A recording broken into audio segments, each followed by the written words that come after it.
नमस्कार दोस्तों, Marcus IAS में आपका स्वागत है। दोस्तों, आजादी की महोत्सव की देशवासियों को मेरी तरफ से बहुत बहुत मुबारक है। दोस्तों, ये जो आजादी हमें मिला है वो एक तरीके से हम इसे टेक्निकली रूप से कहते हैं ट्रांसफर ऑफ पावर, मतलब कि हमें सत्ता व्यवस्था मिली है।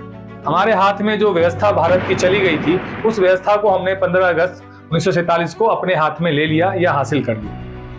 मगर जो मेरा अपनी जीवन का अनुभव है, जब मेरी स्मरण शक्ति या जब मेरी मैच्योरिटी है, उस कंडकाल में, उस समय काल में मैंने ध्यान से देखा है कि अटल जी को शासन व्यवस्था चलाते हुए मैंने 6 साल देखा है। कभी हम सत्ता के लोभ से गलत काम करने के लिए तैयार हैं। 10 साल मनमोहन सिंह, जो कि आर्थिक देखा जाए रिफॉर्मर्स के रूप में जाने जाते हैं भारतवर्ष में, उनके अंडर भी देश को चलते हुए देखा है।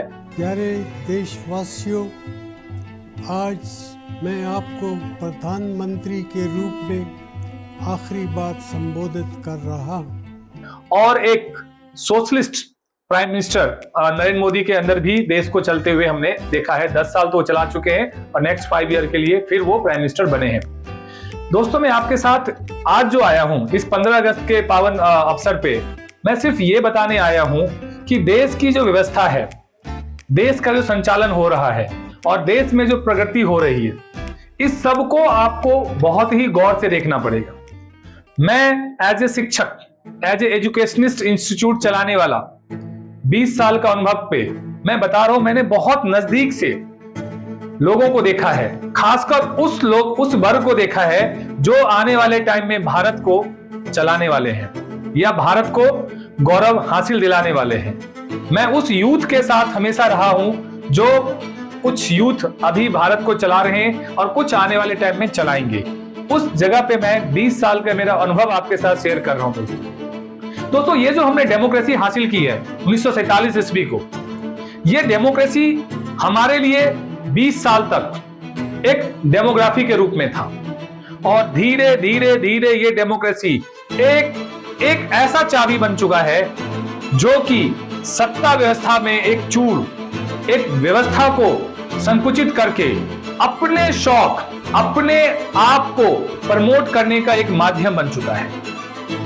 ये एक तरीके से देखा जाए दोस्तों, ये अपने आप को इंडिविजुअलिज्म, मतलब व्यक्तिवाद का एक महाजाल बन चुका है हमारा डेमोक्रेसी। हमारा डेमोक्रेसी जकड़ चुका है। हमारा डेमोक्रेसी एक तरीके से जाल में फंसा हुआ डेमोक्रेसी है। हम आजादी का ढोल जरूर पीट रहे हैं, हम कहते हैं हर घर तिरंगा, मगर तिरंगा के जो अंदर जो 3 रंग है, जो हमारे अंदर जो वो दृष्टिकोण है, उसमें बदलाव नहीं आ रहा है। हमने देखा लाल बहादुर शास्त्री जैसे प्राइम मिनिस्टर बने हैं, हमने अटल बिहारी जैसे प्राइम मिनिस्टर त्याग करते हुए हमने देखा है, हमने नेहरू जैसे प्राइम मिनिस्टर देखे, हमने इंदिरा जैसी प्राइम मिनिस्टर देखी है, हमने सब कुछ देखा है। मगर हमारे समाज के अंदर जो डेमोक्रेसी का जो योगदान होना चाहिए, वो एक तरीके से डेमोग्राफी का खेल हो चुका है। अब जो डेमोक्रेसी हमारे देश में है, उस डेमोक्रेसी के अंदर डेवलपमेंट, सामाजिकता, नैतिकता, सरोकार, संपर्क, ये सब बहुत दूर की बातें हो चुकी है। और इस सब के पीछे मुझे ऐसा लगता है कि हमारे अंदर जो हमारा जो व्यवस्था परिवर्तन की बहुत जरूरी है। हमारे प्राइम मिनिस्टर कहते हैं हम एक विकसित भारत बनेंगे 1947 में। क्या वो विकसित भारत एक अनकंट्रोल पॉपुलेशन के फॉर्म में होगा? क्या वो विकसित भारत नियम और निष्ठा से नहीं चलने वाला होगा?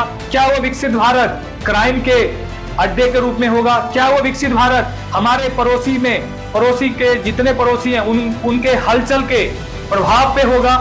ये सारी बातें दोस्तों आपको देखना पड़ेगा और इस पे गौर करना पड़ेगा।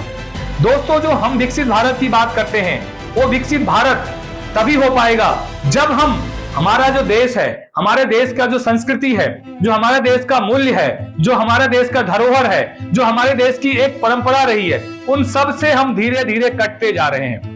आजकल यदि आप निकलेंगे कहीं भी जाएंगे, देश में भ्रमण करेंगे, लोगों को इनटॉलरेंस हो चुका है। पूरा समाज किसी को सुनने के लिए तैयार नहीं है।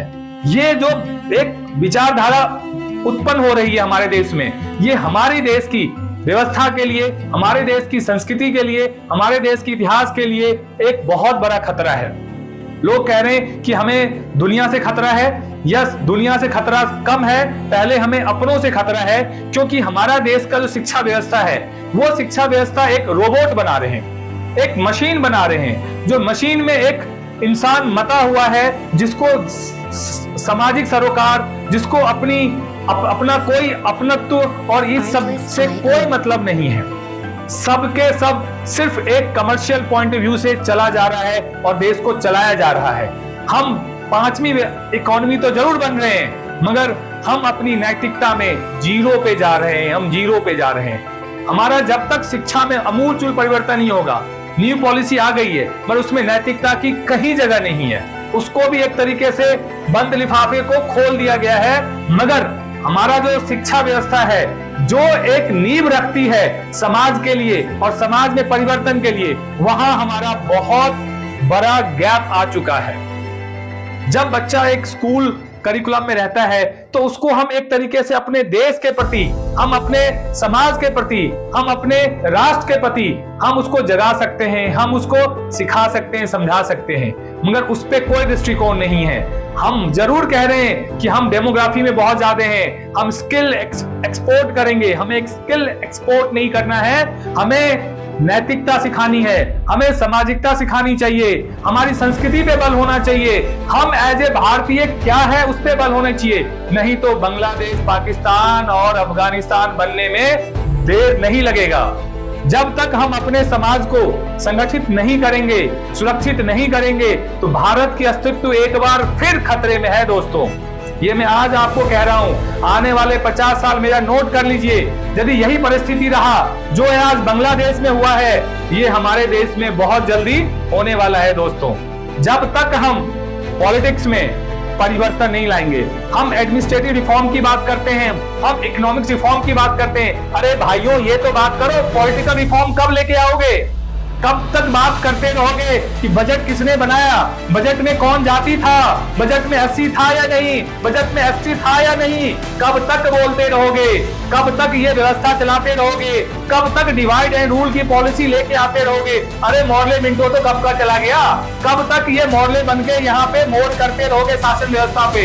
हमें पॉलिटिकल रिफॉर्म लाना बहुत जरूरी है। जब तक पॉलिटिकल रिफॉर्म नहीं लाया जा सकता है देश में, तो मैं कह रहा हूं इस देश को अब बचाना बहुत ही ज्यादा मुश्किल हो गया है दोस्तों। ये आजादी का महोत्सव हमारे लिए बहुत जल्दी ये डेट बदल जाएगा दोस्तों, जब तक हम पॉलिटिकल सिस्टम में बदलाव लेके नहीं लाएंगे, जब तक हम हमेशा गिन गिन के जाति को परख के वोट लेके, वोट देके और सीट लेके करे रहेंगे, तो ये डेमोक्रेसी कभी भी टिक नहीं सकती। मैं बता दूं, यूपी का एक परिवार जहां पे 5 MP, वाह क्या बात है, एक बिहार का परिवार जहां पे वाह सब वही शासन व्यवस्था चला रहे हैं, मगर ये जब तक रहेगा सिस्टम में, ये डेमोक्रेसी का नाम पे नहीं है, ये राजतंत्र नहीं है, सॉरी ये प्रजातंत्र नहीं है, ये राजतंत्र व्यवस्था है। डेमोक्रेसी के नाम पे राजतंत्र को स्थापित करने की यह एक सोची समझी एक साजिश हो रही है। मैं कहूंगा सोची समझी साजिश नहीं है, ये सच में ऐसा हो रहा है। हमारे यहाँ पे डेमोक्रेसी में पार्टिसिपेशन को निगलेक्ट कर दिया गया है। मैं ये नहीं कह रहा हूं कि किसी एक खास वर्ग को नहीं दिया जाए, खास वर्ग को दिया जाए, मगर वो पार्टिसिपेशन, इवैल्यूएशन और उसकी असेसमेंट, उसकी क्वालिटी हमारे देश के अनुसार होनी चाहिए, हमारे समाज के परिवर्तन के अनुसार होनी चाहिए, और हमारे समाज में जो उसके रिक्वायरमेंट है उसके हिसाब से बात होनी चाहिए दोस्तों। वो आज नहीं हो रहा है दोस्तों। तो हम एडमिनिस्ट्रेटिव रिफॉर्म की बात जरूर करते हैं, मगर हमें पॉलिटिकल रिफॉर्म चाहिए, पॉलिटिकल रिफॉर्म की बात करनी चाहिए। कोई नहीं बोल रहा है, कोई कहता है कि मैं जाति जनगणना करूंगा, कोई कहता है कि बजट के अंदर क्या है उसकी गणना करूंगा। अरे मेरे भाई ये तो बताओ कि बजट के अंदर कौन कौन बनाया या जाति कितनी है उससे क्या होगा? आप जब वहां बैठे हो आपने आज तक क्या किया है? क्या उस जाति के लिए आपने कौन से काम कर दिए हैं जो आप गिनने के लिए बैठे हो? तो ये सारी सवाल, ये जवाब जब तक एक हिंदुस्तानी होके आप नहीं पूछोगे, तो इसी तरीके से बरसात में गड्ढों में मर मर के, बिजली के खंभों में चिपक के और IAS बनने के चक्कर में गटर में बैठ के मौत मिलेगी। यही हमारा व्यवस्था है। इतने साल आजादी के, 78 साल आजादी के होने के बाद भी हम लोग अभी भी पढ़ाई करते हुए करंट से मर रहे हैं, वो भी राजधानी के अंदर मर रहे हैं। पढ़ाई करते हुए हम एक पानी के बहाव के कारण से हम मर रहे हैं। हमारे अंदर ड्रेनेज सिस्टम नहीं बना पाए, हम आज तक एक प्रॉपर एक मैकेनिज्म नहीं एस्टैब्लिश कर पाए हैं। तो हम विकसित भारत की बात करते हैं, क्योंकि जो व्यवस्था में है, जो व्यवस्था चला रहे हैं, उनको व्यवस्था से कोई मतलब नहीं, उनको अपनी जाति से मतलब है। और जाति के नाम पे जब तक इस चीज को चलाया जाएगा तब तक भारतवर्ष एक विकसित भारत कभी नहीं बन सकता है। भारत को चलाना है तो भारत की संस्कृति, भारत का इतिहास और भारत का जो वर्तमान है उसमें बहुत ज्यादा परिवर्तन करके आपको चलाना पड़ेगा। दोस्तों, मैं ये बताना चाह रहा हूं, हम 2047 की बात करते हैं कि विकसित भारत बना देंगे। हमारा विकसित, क्या हमारे पास पैसे के साथ साथ क्राइम भी होना चाहिए? क्या विकसित शिक्षित होकर भी हम अशिक्षित व्यवहार करें? यह डेवलपमेंट चाहिए। हमारे अंदर एक नैतिकता की इतनी शून्यता हो गई है, इतनी गिरावट आ चुकी है। क्या ये हम चाहते हैं 1947 में जाके हम एक विकसित भारत बने? इस तरीके से विकसित भारत कभी नहीं बन सकता है। दोस्तों, मैं बताना चाहूंगा आपको, हाल फिलहाल में हमारे 2 साल के अंदर 3 पड़ोसी के अंदर इतना ज्यादा हिलडोल हुआ है। अफगानिस्तान इतना ज्यादा एक तरह से बारूद के ढेर में बैठा हुआ है, पाकिस्तान कई सालों से बारूद के ढेर पे बैठा हुआ है, और बांग्लादेश हमारे पड़ोसी, जो कि हमारा लार्जेस्ट बॉर्डर इंडिया के साथ लगता है। ये हमें को सोचना पड़ेगा। मालदीव हमें आंख दिखा रहा था, हाल फिलहाल में अभी ठीक ठाक हुए हैं। तो इस तरीके से जो हमारा रिलेशन पड़ोसियों के साथ है वो बहुत ही ज्यादा एक तरीके से खतरनाक मोड़ पे चला गया है। तो हमें अपनी फॉरेन पॉलिसी, हमें अपने आप को फिर से संगठित करना पड़ेगा। और हमारे लिए आने वाला टाइम में जो फॉरेन पॉलिसी है, जो विदेश नीति है, उस पे हमें बहुत ज्यादा जोर शोर से चिंता करने की जरूरत है। यदि हम विदेश नीति को हम नहीं संभाल पाएंगे तो आने वाले टाइम में भारत के लिए बहुत बड़ा खतरा आने वाला है। तो हमें इस पे भी ध्यान देना चाहिए दोस्तों, इस पे भी आपको दिमाग में रखनी चाहिए बातें, ताकि भारत एक सुरक्षित, विकसित और समर्पित लोगों के लिए भारत बन सके। अभी विकसित तो बना रहे हैं, हम समर्पित भारत नहीं बना रहे हैं। समर्पित भारत तभी बनेगा जब हम लोगों को पॉलिटिकल रिफॉर्म देंगे, पॉलिटिकल राइट्स हम बिना आंख बंद करके हम एक एलिजिबल कैंडिडेट को चूज करेंगे जो एक लायक हो, सिस्टम को चलाने लायक हो।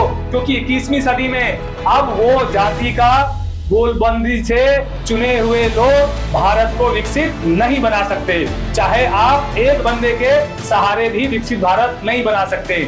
इसीलिए मैं बोलना चाहूंगा दोस्तों कि इस वीडियो को आप ध्यान से देखें, समझें और हमारी चिंता को आप दूर करें। और जल्दी से जल्दी आप ऐसे लोगों की डिमांड करें जो आपके समाज, आपको सुरक्षित और आपके साथ सरोकार रख सके, ना कि एक पावर की हनक में, पावर पाने के चक्कर में सब कुछ करे मगर आपकी सुरक्षा के साथ खिलवाड़ करे।